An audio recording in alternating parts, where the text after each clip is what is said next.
The 5,000 Role Models of Excellence project is grateful to have the support of some tremendous principals, site directors, and volunteers. We're grateful to be joined by all three on this episode of the 5,000 Role Models of Excellence Project TV show on MDC-TV.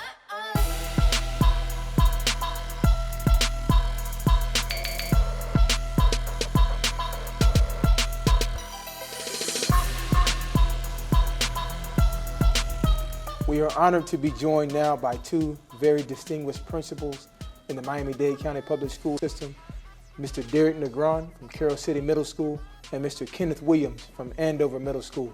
Thank you for joining us today. Thank you for having us. Guys, talk about your educational journey. Okay. Well, I'm a 26-year member of Dade County Public Schools, graduate of Miami-Dade County Public Schools from American High in '88. Did 13 years as a teacher, 10 years as an assistant principal, and now I'm in my third year as the principal of Andover Middle School. Mr. Negron. Sure. For myself, born and raised in Miami, graduated from Miami New Orleans Senior High School. From there, I went to University of Miami, did some postgraduate work at Barry University as well as Nova Southeastern University, and I've been honored to be an educator for the past 15 years. Of all the careers, what initially led you to pursue a career in education? For myself, I just had a love for it. It was a natural passion. I was a social studies teacher, so I was a history major at FAMU. Loved it. I loved the work that I did with kids, and I loved sparking that piece of knowledge in a child's mind. Ironically for me, I promised myself as a kid, watching my mom, who was educated for 30 years, that I would never be a teacher. And funny enough, how things playing out after college, something really sparked within me to take an opportunity to begin as a substitute teacher. And as I did that, I just fell in love with the opportunity to make an impact. And here I am, some 15 years later, after saying all of my childhood I wouldn't do it, but it's funny how things work out. As principals, how would you describe the value that the 5,000 Role Models of Excellence project brings to your school? To me, it's invaluable. Working on the high school and the middle school level, I've had the chance to see it to fruition with the scholarship recipients, but just to seeing how that mentorship really does play an important piece from the middle school and to the high school level. Many young men, they don't have mentors. They don't sometimes have someone that they can talk to. And for our career, you don't have a lot of males in education. So you don't have sometimes that example inside of the school setting. So the role models has been invaluable. It gives a concentrated effort of role models and things that you should do to try to become the best man that you can be. Yeah, I agree. For me, the 5,000 Role Models is another opportunity to connect with young men. And I talk about it all the time with my staff, that connection, that human touch, means that a kid who normally might not have an opportunity to have a male role model, male figure in their life, will be impacted. And I know we've heard stories upon stories upon stories of kids that had that one person that made a difference in their lives. So I think more than anything, that's what the 5,000 Role Models presents, an opportunity for kids to have that one person that will go a little bit further just to reach them, to keep them on track and be a positive role model in their lives. What role has mentorship played in your lives? Oh, I'm big on mentor. Being a mentor not only for other people, but being mentored to get to this point.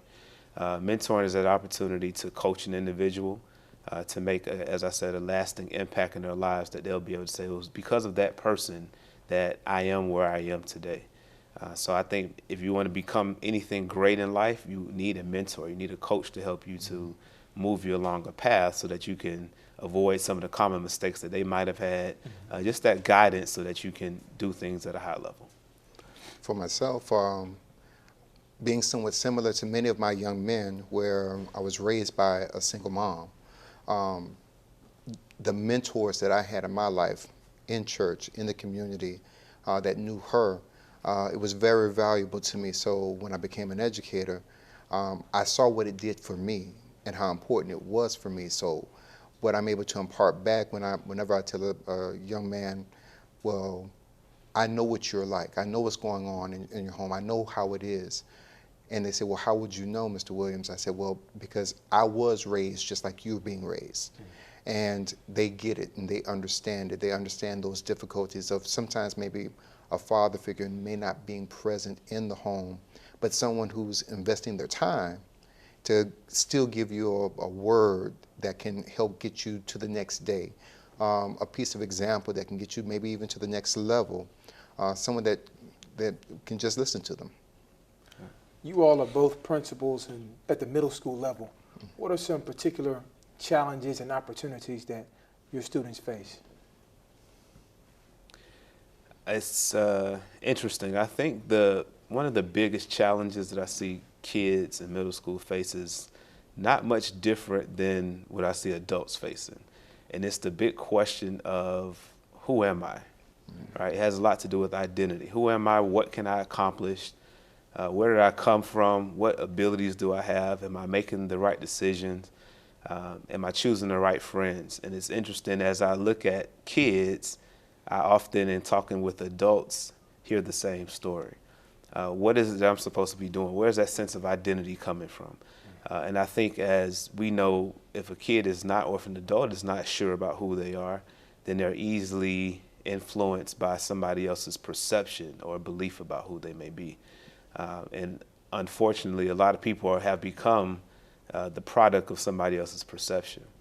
So I think for me, the constant conversation within the school building for kids and even adults alike is, you need to know who you are, right? You are somebody great. God created you with the same DNA as he created himself.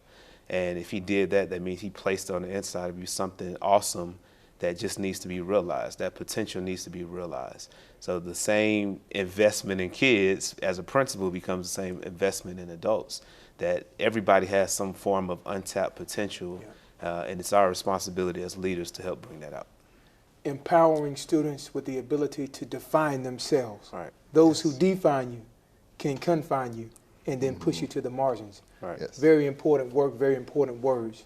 Mr. Negron, challenges at your school, opportunities. The challenges that I've always seen in the middle school level, coming from being a teacher there and now being an administrator there, is the social aspect. We get kids that are coming from that elementary realm where they may have only had one teacher. And so they were really within confines of maybe 25, 22 kids. And now they're in a middle school setting with 500, 600, 900 some odd children. They've got 6 or 8 different classes that they did not have before.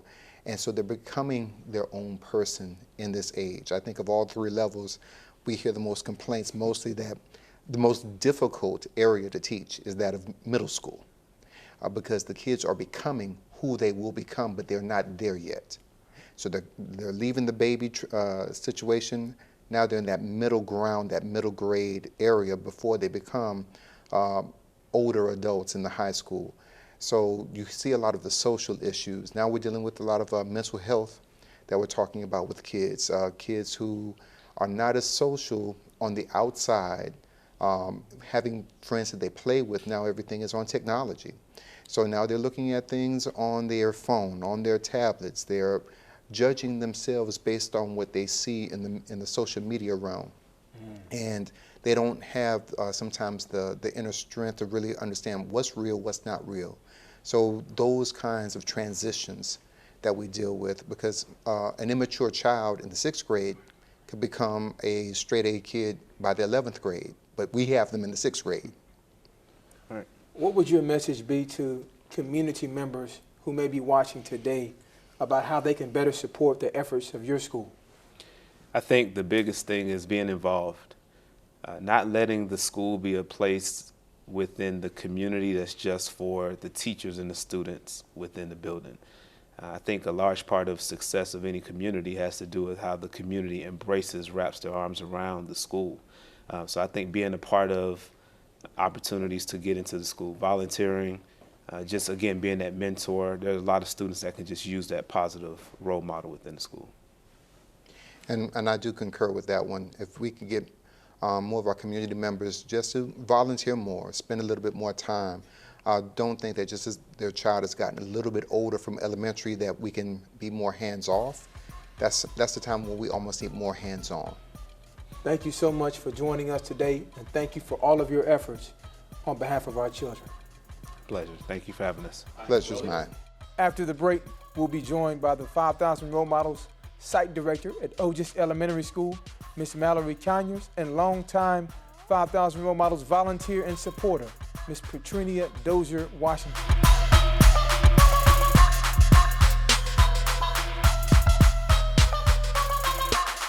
Miami-Dade College has career paths in anything you want to be. What's your story? Be global. Be cutting edge. Be inventive. Be investigative. Be a hero. What do you want to be? Be the best. Be you. Be MDC.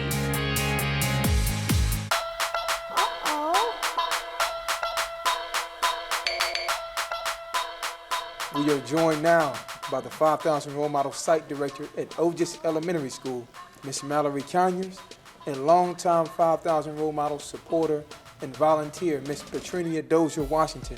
Thank you all for joining us. Thank you for having us. Thank you for having us. Yeah. So the 5,000 Role Models of Excellence chapter at Otis Elementary School was started just last school year. What was the process like building that movement, that chapter up from scratch?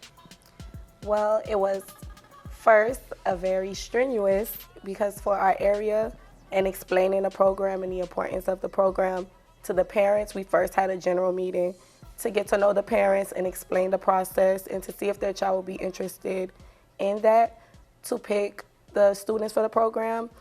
We spoke with the guidance counselor and the principal, and they recommended some names, and we followed through with that for the first year. We had a total of 32 boys for our first year. How important was it to have that support of the staff and administration, and what kind of role did they play in developing the chapter? Well, it was very important because whenever you pull the students from the classroom, most of the staff members, the instructors, specifically the instructors, will know which students needed services more, and that was one thing. And then the principal, by going through all of the records and stuff with the counselor, would know what kind of challenges the students would have and how we would be able to best fit their needs by servicing them through the 5,000 Role Models program. Ms. Dozier Washington, you've worked with the Congresswoman many, many years. Yes. What role did that experience play in helping to build the chapter at Otis Elementary School? Well, I remembered so many of the things that were done in the early stages of the program, and I used some of those things. I applied some of those things in sessions with the children in cooperation with the site director. I was able to get things narrowed down and sort of summarize it in a version that would be applicable to elementary children. Because when we first started the 5,000 Role Models, mostly the chapters that we had were high school and some middle school. So we just sort of changed the components to a more simplified version for the elementary children. And it worked out really good, and the children adapted quite well. What kind of activities and programming has taken place over the last year and a half since the 5,000 Role Models have been at Otis?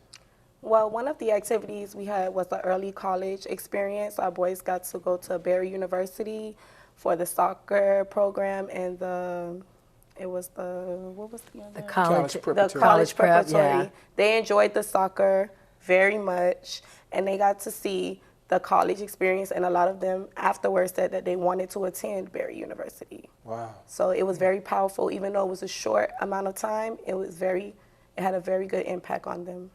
The thing that I liked a lot about the program was that it encouraged the students to really have a more interactive relationship with other students and other children their age, to learn how to have a better social connection, and it really helped them a lot. When the students transitioned to the middle school, I followed up a couple of them, and they were very pleased with the experience that they had because of the fact that they got to meet students from other schools and actually interact with them and see how important it was to develop character in a certain way in order to be more productive in society. It was a really good experience. You all have done a great job of leveraging the individuals that are at your school site and in the immediate surrounding area of Otis Elementary School, inducting many of them as mentors. What do you think is the significance of that? Well, it was really good because all of the, at least 90% of the male population and staff members at the school, including the security monitors, the special ed instructors, general ed instructors, all of them, even the bookkeeper at the school, who is a male, he was inducted. All of them are basically inducted at OGIS, and they play a major role in our program because they get involved. They come into our sessions and talk to the boys.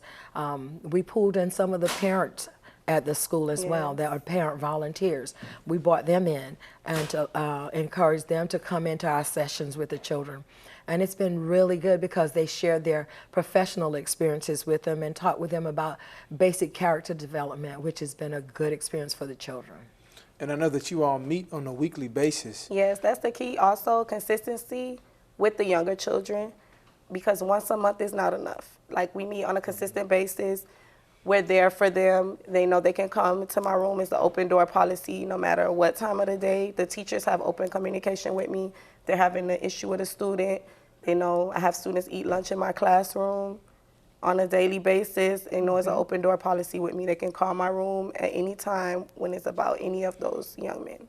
What kind of success stories have you seen thus far? Well, one success story I would say is just recently, I think in our last session, we had what was called an etiquette training.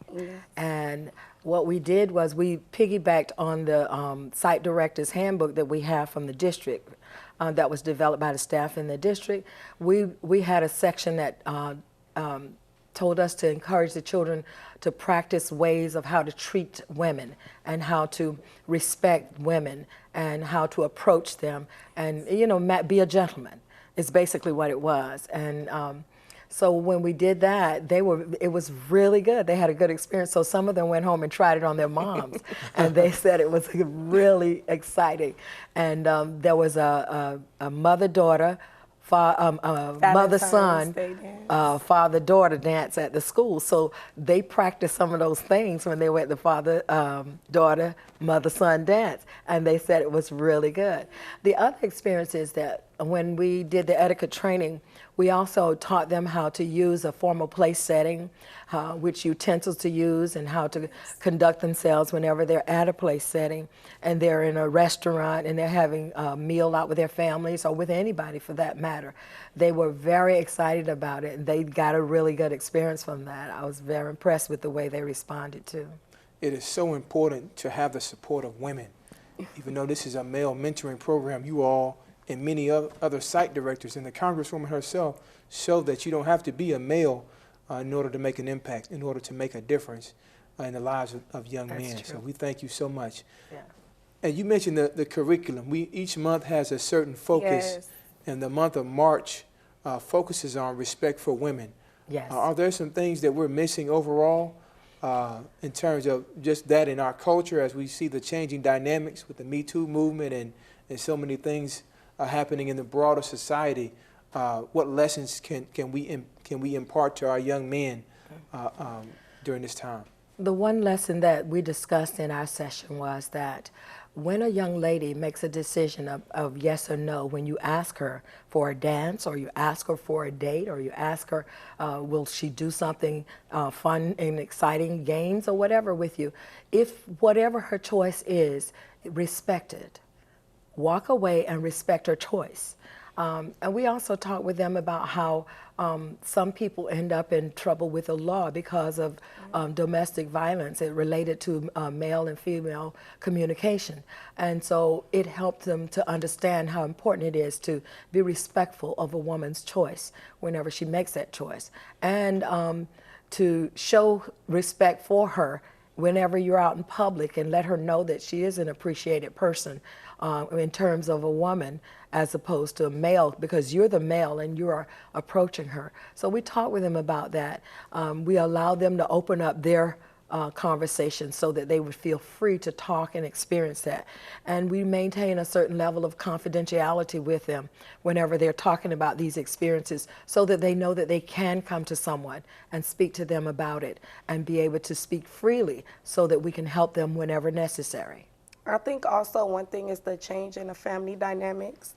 Now more women are the head of the household, so that's putting the younger boys as like a father figure, and sometimes they're not ready for that.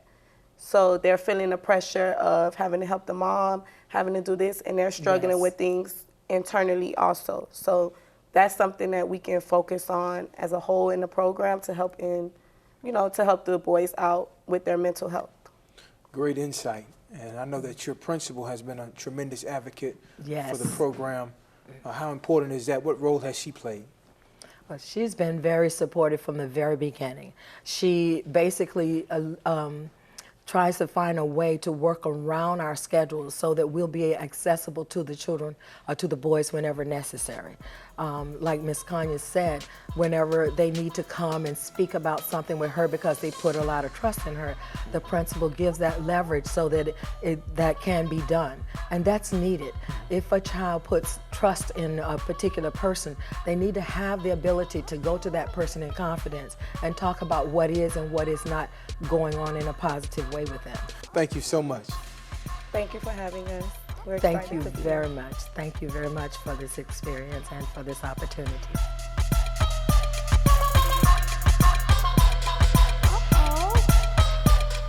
If you want to get involved with the nation's premier dropout prevention and mentorship program, the 5,000 Role Models of Excellence Project, give us a call at 305-995-2451, extension 2, or visit www.5000rolemodels.com.